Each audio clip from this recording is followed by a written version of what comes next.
Hola, ¿qué tal? Soy el doctor Abel Palafox. Yo les voy a platicar de epidemiología y más en específico de modelos que tienen un componente aleatorio, modelos estocásticos para epidemias. Y al final, pues les hablaré un poco de un trabajo que estoy realizando en colaboración con la doctora Yuri, que está en la Universidad de Davis en California.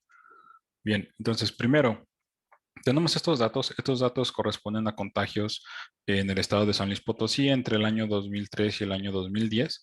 Lo que está en color negro corresponde al acumulado de casos reportados de enfermedades respiratorias agudas.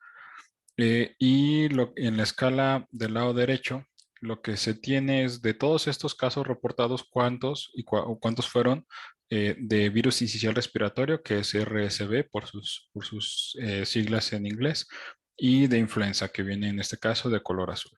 Entonces, observamos que hay varias cosas interesantes que mencionar aquí, ¿no? O sea, primero, pues aparecen estos brotes de contagios como con cierta periodicidad. Hay brotes anuales digo, estamos acostumbrados a que inclusive hay campañas de vacunación contra estos virus. Y además que, pues bueno, están más o menos parejitos, es decir, aparecen estos dos brotes más o menos de los dos virus, aparecen más o menos en los mismos tiempos, ¿no? Además de eso, pues vemos que no son curvas suaves, o sea, es decir, no son como curvas, como las que estamos acostumbrados quizá a ver, sino que tienen como mucha variabilidad, ¿no? Bien, entonces la pregunta es si pudiéramos describir este tipo de comportamiento utilizando algún modelo matemático.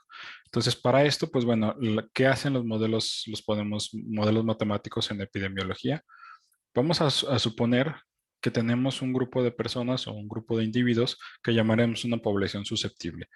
Esta población susceptible, aparece de repente un individuo que se infecta con algún virus. Entonces, este individuo infectado ahora va a contagiar a su vez a algunos de los individuos de la población susceptible hasta que llega un momento en el que todos o la mayoría de los individuos susceptibles ahora se volvieron infectados. Después de cierto tiempo, pues estos infectados se van a recuperar por el paso del tiempo y van a pasar pues a estar en esta categoría de recuperados. Entonces, el modelo SIR, modelo SIR también se le conoce, es un modelo donde habla de tres clases o tres compartimentos. Uno es el de la clase de los susceptibles, denotado con la letra S, que son todos aquellos individuos que están sanos y que pueden contraer la enfermedad. Está la clase de los individuos infecciosos, que son todos aquellos que pueden transmitir la enfermedad y que ya están contagiados, y la clase de los individuos recuperados. Estos individuos recuperados, pues son todos aquellos que ya pasaron por este proceso de contagio y que ya no pueden volver a contagiar nuevamente a los individuos susceptibles. Entonces, cada uno de estos, de los individuos dentro de cada una de estas clases, la cantidad de estos va a variar en el tiempo. Y tenemos en este caso para el modelo SIR, como está planteado aquí, suponemos que estamos trabajando con un dominio cerrado y que la población se mantiene constante durante todo el tiempo. ¿Sale? Entonces, pero es algo que puede ir variando con el tiempo. Ok, ahora, ¿cómo cambian los individuos susceptibles? Eh, si analizáramos como la transición donde S es una función que nos dice la cantidad de individuos susceptibles, entonces esta derivada con respecto del tiempo nos diría cómo va cambiando la población en el tiempo, precisamente, ¿no? Entonces aquí tiene un signo negativo que corresponde a una derivada negativa que indica que la población está decreciendo, ¿sale? Entonces empezamos con una población donde todos están sanos y poco a poco se van a ir disminuyendo por efectos de la enfermedad. Y entonces cada vez que un individuo se enferma, va a dejar de ser susceptible por volverse infectado. Por eso está decreciendo todo el tiempo. Y entonces el número de contactos que tiene un individuo que es infeccioso va a ser proporcional al total de la población. Es decir, un individuo infeccioso va a estar en contacto directo, por decirlo así, o con los canales de contagio, o al alcance de los canales de contagio, con una proporción de la población total. Ahora, de esta población total con la que tiene contacto este individuo infeccioso, ¿cuál es la probabilidad de elegir uno de ellos que sea susceptible? Entonces, esa probabilidad pues va a estar dada por una proporción de la cantidad de susceptibles que hay en toda la población.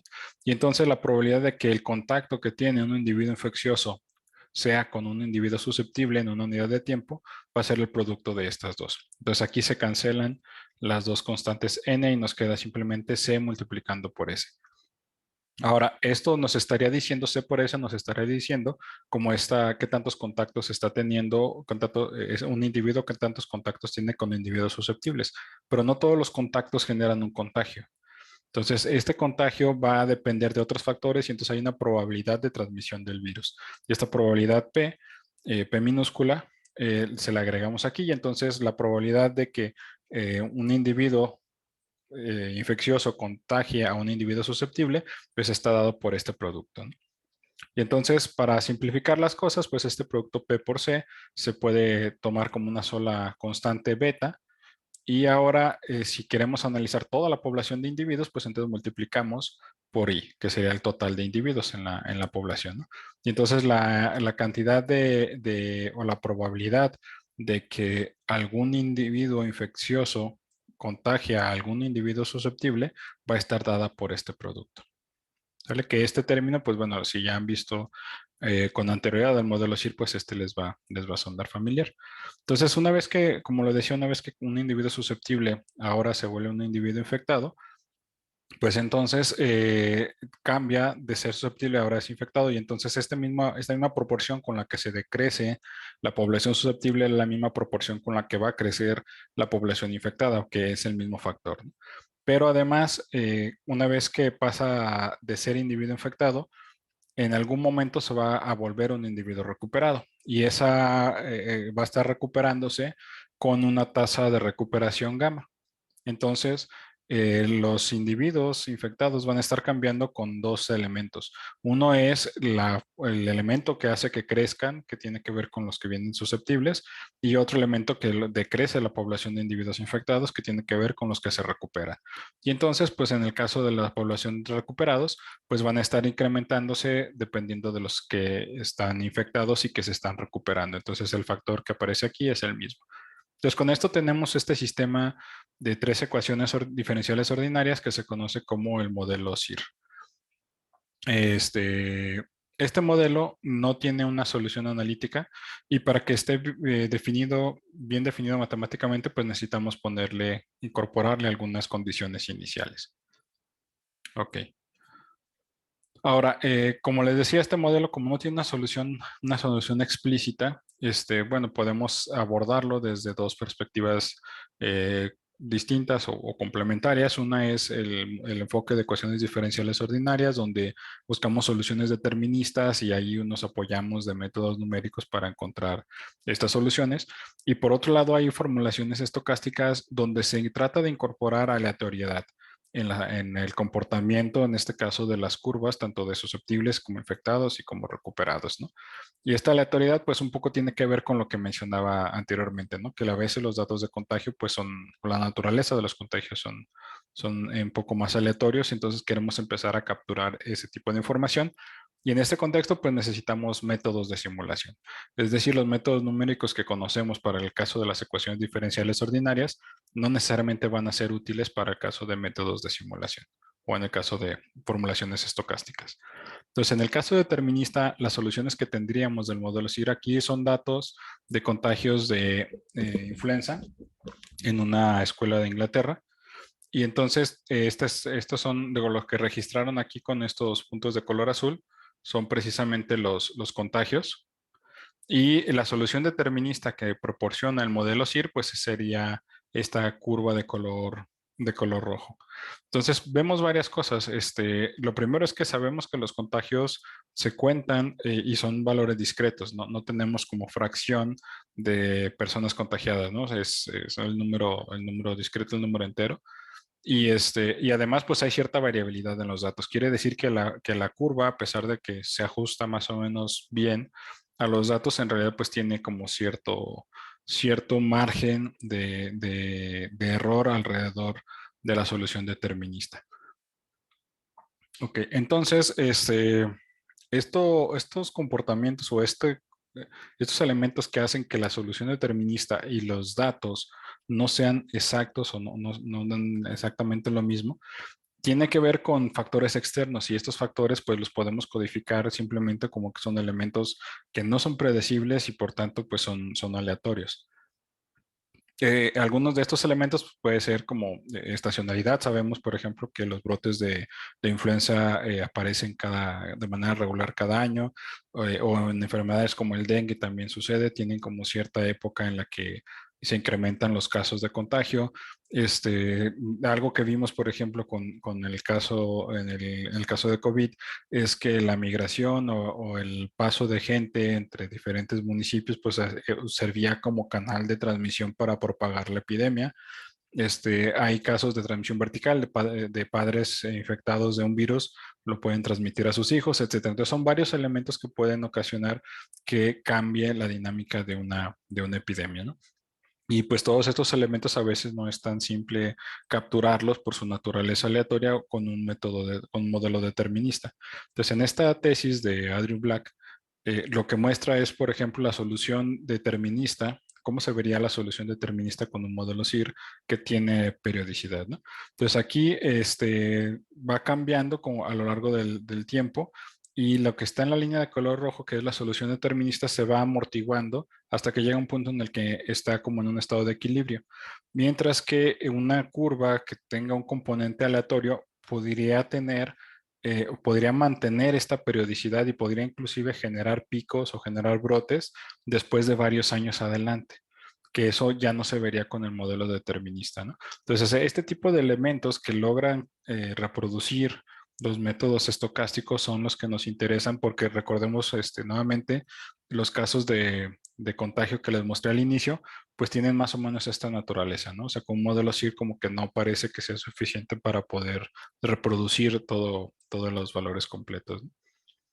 Bien, entonces, ¿cómo pasamos ahora a un modelo estocástico? Entonces, vamos a suponer que podemos tomar un intervalo de tiempo muy pequeño y que en este intervalo de tiempo solamente sucede una cosa.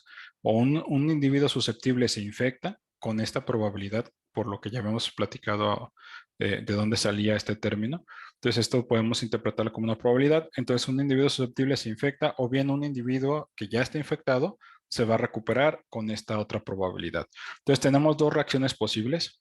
R1 y R2, donde en este caso pues están interactuando la población de susceptibles y la población de infectados y me generan nuevos individuos infectados. Es decir, un individuo susceptible pasó ahora a ser individuo infectado y en el caso de la reacción 2, pues el individuo infectado pasó a ser individuo recuperado.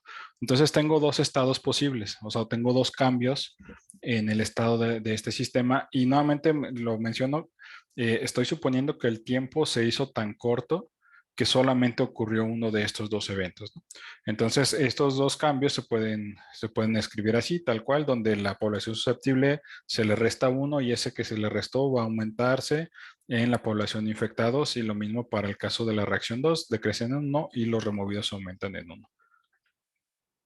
Ok, otra cosa importante, y esto sí es una de las cosas, de los elementos importantes del algoritmo que voy a hablar a continuación, es el tiempo de espera. Es decir, lo que estamos suponiendo es que como les decía, estamos haciendo el tiempo tan corto, de tal forma que solamente va a ocurrir un evento, pero el tiempo que tiene que transcurrir hasta que ese evento ocurre, eso se puede modelar como una variable aleatoria. Y esta variable aleatoria tendría una distribución exponencial porque la distribución exponencial precisamente modela tiempos de espera, ¿no?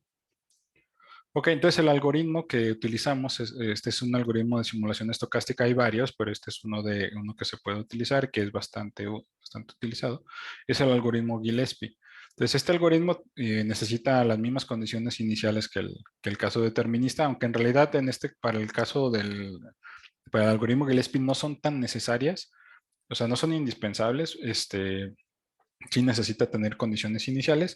Y entonces esta es la primera parte, ¿no? Les decía que simulamos el tiempo hasta que va a ocurrir un evento, este delta t, lo simulamos como lo modelamos como una distribución exponencial con parámetro lambda, donde este lambda se calcula de esta forma, ¿no? Como 1 sobre la suma de la probabilidad de todos y cada uno de los eventos. Entonces, ya que tenemos el tiempo hasta que ocurre la primera reacción, lo que sigue es elegir cuál reacción fue la que ocurrió. Y entonces vamos a elegir la reacción dependiendo de su probabilidad. Y ahora, ya que elegimos la reacción que está ocurriendo, pues se actualizan las clases de acuerdo a la reacción que elegimos. Por ejemplo, si elegí la reacción número uno, o sea, si en el paso número 2 elegí la reacción uno, que es pasar de un susceptible a infectado, entonces lo que hago es que reduzco en uno la cantidad total de susceptibles e incremento en uno la cantidad total de infectados, y ya con eso estoy haciendo esta actualización, ¿no? Y después pues actualiza el paso de tiempo, ¿no? Entonces, una cosa importante que hay que mencionar aquí es que como el tiempo es una variable aleatoria, o este delta t es una variable aleatoria, entonces en realidad no tengo control de cuántas simulaciones son las que tengo que realizar, cuántas iteraciones, perdón, de este procedimiento son las que tengo que realizar, porque esta es aleatoria, no lo puedo predecir. Y va cambiando dependiendo de la cantidad de individuos que me queden en el sistema. Entonces, pues bueno, lo que generalmente uno hace es que le da una cantidad muy grande de iteraciones y luego recortas la simulación que te resulta, ¿no? O sea, estos algoritmos generalmente se corren o se ejecutan de tal forma que queden sobrados en la cantidad de iteraciones que utilizan, precisamente por esta aleatoriedad que se tiene en el parámetro tiempo. Ok, entonces en el caso del modelo SIR, del que ya hemos platicado, ¿cómo se ven las simulaciones? Aquí, de unas diapositivas que corresponden a un curso de Andrea Doesch, muestra cómo se vería el comportamiento típico de las curvas que se obtienen con una simulación de Gillespie. Entonces, lo que está en línea continua corresponde al caso determinista, a la solución determinista, y las que están en línea punteada corresponden a las simuladas con el algoritmo Gillespie. Entonces, lo que vemos es precisamente que hay como este comportamiento aleatorio, no son exactamente iguales a la solución determinista, que es algo que se esperaría. Entonces, es correcto que no sean iguales porque estos algoritmos generan simplemente un comportamiento que puede ser, es probable que suceda, pero no es seguro que suceda, ¿no? Entonces, lo que uno hace es que genera muchas curvas de estas y utiliza información estadística para poder caracterizar el comportamiento de la epidemia. Entonces, en realidad, pues en este caso, cada curva de manera individual no se parece a la solución determinista, pero el promedio sí, o sea, el promedio ya se acerca más al comportamiento de la solución determinista. Y además de tener el promedio que se parece a la solución determinista, aquí podemos ver que podemos caracterizar la epidemia, podemos observar cómo es su variabilidad, es decir, la dispersión que tienen estas curvas. Entonces podemos identificar si es probable que con los parámetros del modelo se pueda generar, por ejemplo, un superbrote o algún evento atípico, o si serían solamente como casos aislados, etcétera. Entonces podemos entender un poco más o nos da más información sobre cómo puede llegar a ser esta epidemia, ¿no? Y una cosa importante también que hay que mencionar aquí es que cuando se termina la cantidad de infectados, si recordamos un poco cómo se calculan las probabilidades, en todas aparece el valor I de la cantidad de infectados aparece multiplicando. Entonces, cuando terminan la cantidad de infectados o cuando se acaba la población de infectados, todas las probabilidades se vuelven cero y entonces ya no hay manera de hacer transiciones dentro del algoritmo Gillespie. Y tiene sentido porque cuando ya no, o sea, si tienes una población donde nadie está infectado y es una población aislada, entonces no hay forma de que se genere un nuevo brote del virus, ¿no? Y bueno, lo que mencionaba del número de iteraciones es variable y estos métodos de simulación siempre convergen a un estado de extinción, ¿no? Donde alguna de las dos poblaciones se termina o ambas poblaciones o todas las poblaciones se terminan. Ok, entonces vamos a regresar nuevamente a esta diapositiva. En este caso, ya con esto que he mencionado, vemos varias cosas, ¿no? Primero, son dos patógenos que están coexistiendo, es el virus sincicial y la influenza. Entonces, el modelo SIR que yo les presenté solamente está pensado para estudiar un patógeno a la vez, ¿no? Entonces, aquí ya aparece como un punto que vamos a tener que abordar más adelante. Otra cosa es que tienen cierta periodicidad, o sea, cada cierto tiempo aparece un brote. Y entonces acabo de mencionar que una vez que se terminan la cantidad de infectados, la epidemia desaparece. Entonces, si utilizáramos un modelo SIR, inclusive con simulación estocástica, un modelo SIR para este caso, lo que veríamos es solamente el primer brote y ahí terminaría la epidemia. Entonces, necesitamos hacer algo más para poder empezar a reflejar este comportamiento periódico que sabemos que tiene la epidemia. y bueno, que corresponde precisamente a la periodicidad anual. Entonces hay un par de artículos donde hablan de modelos epidémicos que tienen estocasticidad o que tienen elementos aleatorios y en particular, por ejemplo, en este primer artículo de Alonso, presentan un modelo CIR modificado, un modelo CIR abierto donde tiene nacimientos y tiene muertes, pero sobre todo tiene migración. Y este es un elemento importante. Este término que aparece en la parte de arriba es el que en realidad termina manteniendo viva la epidemia. Es decir, una vez que se acabaron todos los individuos infectados, este individuo de aquí arriba tiene una probabilidad positiva de generar un nuevo brote. ¿Por qué? Porque es un individuo infectado que está llegando a este sistema, ¿no? Entonces, este pues puede hacer que se generen nuevos contagios de la población susceptible y así sucesivamente, ¿no? Y si tenemos que hay gente susceptible, además de la gente infectada que está inmigrando, también tenemos gente susceptible que llega o nacimientos de gente, de individuos susceptibles, pues entonces siempre tenemos como población de este lado y podemos empezar a generar o bueno, se tiene un comportamiento donde el brote o la epidemia no desaparece, sino que puede llegar a tener cero contagios, pero después puede seguir detonada en nuevos virus, ¿no? Nuevos brotes, perdón. Y entonces, aún en este caso, digo, hay una versión determinista para este modelo y buscando la solución de este modelo con un modelo o sea, con un método determinista, lo que proporciona es esta curva de que está en color rojo. Entonces lo que se ve es que hay estos brotes y que de repente se empiezan a amortiguar hasta que llegan a un estado de equilibrio, ¿no? Mientras que la simulación estocástica, que es la línea de color negro, pues sí tiene este comportamiento aleatorio, tiene estos picos que tienen periodicidad o que empiezan a generarse nuevamente después de que la epidemia, pues, que la epidemia en principio ya había terminado, ¿no? Además de eso está este otro artículo, que de hecho, bueno, aparece Alan McCain en ambos. Este es el artículo de Andrew Black, que es el que les mencionaba de su tesis en las diapositivas atrás. Y entonces él habla de amplificación estocástica, pero también habla de un forzamiento estacional. Este forzamiento estacional lo que trata es de reflejar este comportamiento periódico, pero agregando información sobre lo que conocemos de la dinámica de la epidemia. Por ejemplo, en el caso en el caso de la influenza, los brotes se disparan durante la época escolar y bajan cuando son las vacaciones, ¿no? Y ese tipo de cosas son las que se tratan de incorporar como un forzamiento estacional, precisamente para poder inducir esta periodicidad. Entonces, regresamos nuevamente a esta gráfica y entonces ya estamos agregando más cosas, ya estamos pensando en incorporar migración, incorporar procesos de nacimiento y muerte y estamos incorporando también forzamiento estacional por esto que estábamos mencionando, ¿no? Y además hay otro efecto que es bueno, que se conoce como desplazamiento epidemiológico, donde observamos, por ejemplo, en el primer brote aparece el primer brote de virus incisional de una magnitud alta comparada con el de influenza y después aparece la influenza, pero en el siguiente periodo aparece primero la influenza y después el virus incisional.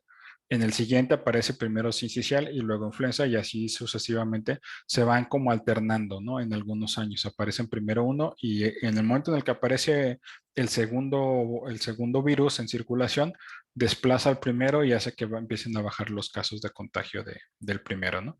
Y es un fenómeno bastante interesante y muestra pues la relación que hay o tiene que ver con la relación que hay entre estos dos virus. Al final, pues los dos contagian a las mismas personas, y una persona no puede infectarse de ambos virus, ¿no? Entonces sucede una especie de competencia entre los dos patógenos por alojarse en la población y poder seguir reproduciéndose.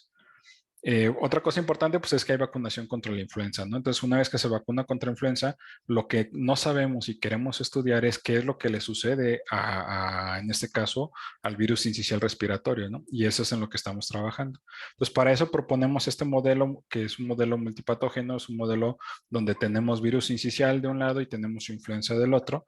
Y entonces tenemos poblaciones, en este caso tenemos 9 grupos poblacionales que corresponden a diferentes estados. Por ejemplo, la población que es susceptible a ambos virus, la población que es susceptible a influenza, pero que ya se contagió de virus incisional respiratorio.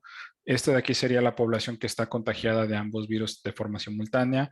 Esta sería gente o individuos infectados con influenza y susceptibles a virus incisional y así sucesivamente, ¿no? Entonces hay probabilidades de transición en cada uno de estos. Estas líneas que aparecen con parámetro mu corresponden a muertes. Hay nacimientos de personas susceptibles, hay migración, como lo menciona el artículo de Alonso, y además tenemos esta reacción de aquí que corresponde a personas que son susceptibles a ambos virus y que están siendo vacunadas contra influenza. Entonces dejan de ser susceptibles contra influenza, se vuelven como recuperados contra influenza pero siguen siendo susceptibles contra virus incisional respiratorio, ¿no? Y así, entonces, bueno, hay varios parámetros que aparecen aquí. Todo esto pues está codificado en estas ecuaciones diferenciales. Son estas 9 ecuaciones diferenciales. Entonces, si se fijan, pues queda un modelo ya un poco más complejo que pues obviamente no tiene una solución analítica, ¿no? Y este modelo, no, a pesar de no tener una solución analítica, pues sí podemos realizar simulaciones utilizando el algoritmo Gillespie. Y estos son algunos de los resultados que tenemos, ¿no? Aquí todavía no estamos hablando no son precisamente parámetros de virus incisional y de influenza, o sea, todavía no está relacionado con los datos, pero estamos probando un poco cuál es el efecto de estarle moviendo los valores al parámetro de vacunación. Entonces, en el primer caso, donde no tenemos vacunación, que sería el primer panel, lo que vemos es que tenemos dos virus, el virus azul y el virus naranja, que están en circulación y que tienen la misma periodicidad, es decir, ambos tienen la ocurrencia una vez al año, y en los mismos tiempos, ¿no? Pero en el momento en el que empezamos a vacunar contra uno, lo que observamos es un decremento en la cantidad de casos de ambos virus. Sin embargo, aquí, a pesar de que bajaron la cantidad de virus, digo, la cantidad de contagios, la periodicidad se mantiene, es decir, los picos de ambos virus aparecen en los mismos tiempos, ¿no? Inclusive, bueno, aparece, por ejemplo, aquí en el segundo año, el virus azul y el virus naranja tienen el pico de la misma magnitud y y aquí, 4 años después, aparece como un virus, digo, otro brote más o menos con características similares a lo del segundo año, ¿no? Y así sucesivamente. Entonces hay como cierta semiperiodicidad, por decirlo así, donde cada 2 años aparece como un brote importante del virus azul. Y pues bueno, el virus naranja se mantiene igual, ¿no? Pero ya empiezan como a notarse que hay unos cambios en los picos que no están cada 2 años, esos tienen una intensidad un poquito menor. En el siguiente panel vemos que estamos incrementando la tasa de vacunación y entonces se nota un poco más este tema de que bajan los contagios a lo largo de todos de los picos, inclusive aquí en el tercer año el pico ya no aparentemente desaparece y aparece cada 2 años como estos picos, ¿no? O sea, en el caso de los azules, del virus de color azul, aparecen como los picos, se logran identificar algunos con valores importantes, pero empieza a notarse como que ya no tiene la misma periodicidad que tenían antes, o sea, ya no aparecen en las mismas condiciones, ¿no? Y bueno, si seguimos avanzando, pues incrementando aún más la vacunación, llega un punto en el que pues esta periodicidad aparentemente ya no existe, ¿no? Se empieza como a perder. Bien, entonces, bueno, eso es lo que tenemos hasta ahora. Y bueno, a manera de conclusión, lo que podemos decir es que pues estos modelos estocásticos nos permiten incorporar variabilidad. Podemos ver qué sucede en escenarios extremos precisamente por esta variabilidad. A pesar de que el promedio se comporte bien, o sea, nos dé una buena intuición de qué es lo que está sucediendo comparado o lo que haría el determinista, tiene la ventaja de que además nos proporcionan esta variabilidad. Una desventaja es que necesitan mucho cómputo, ¿no? Necesitamos hacer muchas simulaciones para poder tener información estadísticamente significativa. Necesitamos correr muchas veces el algoritmo, necesitamos correrlo por tiempos muy largos porque no sabemos exactamente cuánto va a simular por la variabilidad que hay en el tiempo que se simula, ¿no? Y bueno, pues esta información estadística que se obtiene a partir de las simulaciones nos permite para hacer un montonal de estudios más, ¿no? O sea, hay más trabajos en este sentido donde generan estas simulaciones y hacen otro tipo de análisis posterior. Entonces, esto, pues abre la puerta, en mi caso, por ejemplo, para trabajar en estos temas de epidemiología computacional, es decir, buscar métodos numéricos, estrategias de cómputo que utilicen al máximo los recursos computacionales para poder desarrollar métodos dedicados a estudiar estas epidemias, ¿no?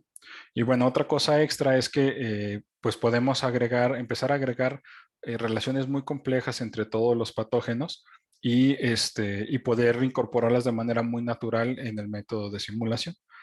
Comparado o en contraste con el método determinista, pues nos van quedando métodos o modelos cada vez más y más complejos que inclusive pueden volverse rápidamente inestables numéricamente hablando, ¿no? Ahora, estas son algunas referencias. Las primeras dos corresponden a los artículos de McCain y la tesis de Black. Son bastante ilustrativos para estos temas de modelos estocásticos o del estudio de la parte estocástica de estos modelos epidemiológicos. Estas diapositivas está bastante bien ilustrado la primera parte de el modelo CIR estocástico. Y este libro de Maya Marcheva es bastante bueno. No habla mucho de modelos estocásticos, pero sí es un buen inicio para quienes estén interesados en trabajar en epidemiología matemática. Está bastante completo y sí es de bastante utilidad. Bueno, pues será todo de mi parte y muchísimas gracias.